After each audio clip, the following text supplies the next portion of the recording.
Hello friends, welcome to my channel. तर आज आपण पाहणार आहोत मटर पुलाव. अतिशय सोप्या पद्धतीने मी इथे हा मटर पुलाव बनवलेला आहे.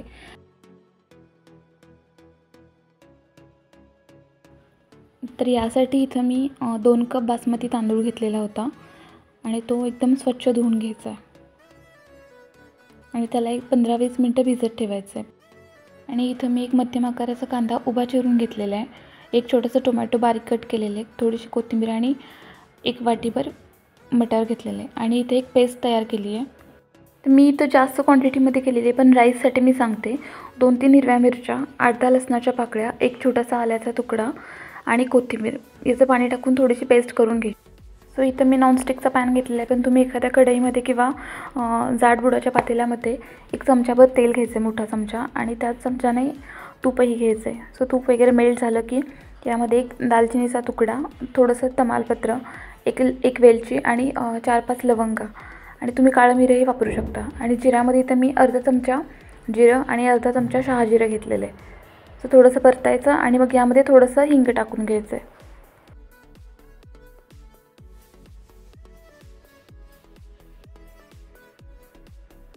आता यामध्ये कांदा टाकून घ्यायचा आहे आणि छान परतून घ्यायचा आहे कांदा. तुम्हाला जर पुलावचा कलर व्हाईटिश हवा असेल तर कांदा फक्त थोडासा ट्रान्सलुसंट करून घ्यायचा.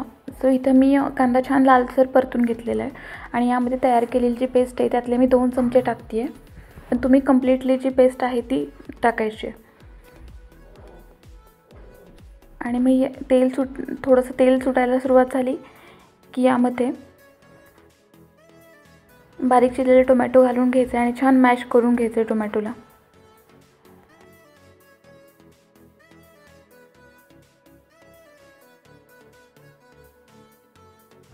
सो आता यामध्ये वाटाणे टाकून 2-3 मिनटं परतून घ्यायच्यात वाटाण्यांना. आणि मग आपला भिजवलेला बासमती तांदूळ टाकायचा आणि थोडंसं हलक्या हाताने तांदूळ मिक्स करून घ्यायचा.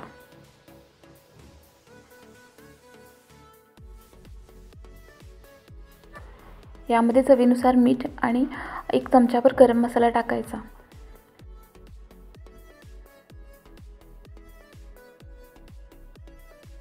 सगळं व्यवस्थित नीट मिक्स करून घ्यायचं आणि मग त्यामध्ये 4 कप पाणी टाकायचं. ज्या भांड्याने आपण तांदूळ घेतला त्याच वाटीने मी 4 वाट्या पाणी घेतलेले.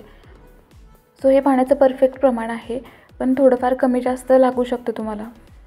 थोडीशी पाण्याला उकळी आली की मग त्यामध्ये झाकण ठेवायचं आणि 15 ते 20 मिनटं किंवा कंप्लीट पाणी आटेस तोपर्यंत भात शिजवून घ्यायचा. आणि मग एकदा झाकण उघडून भाताला मिक्स करून घ्यायचं आणि मग 10 मिनटं तसंच गॅस बंद करायचा आणि झाकून ठेवायचं आणि छान भात मोकळा सुटसुटीत होतो. सो या पद्धतीनं आपला मटर पुलाव तयार आहे. एकदा नक्की ट्राय करून पहा आणि व्हिडिओ आवडल्यास चॅनलला सबस्क्राईब करायला विसरू नका. थँक्यू.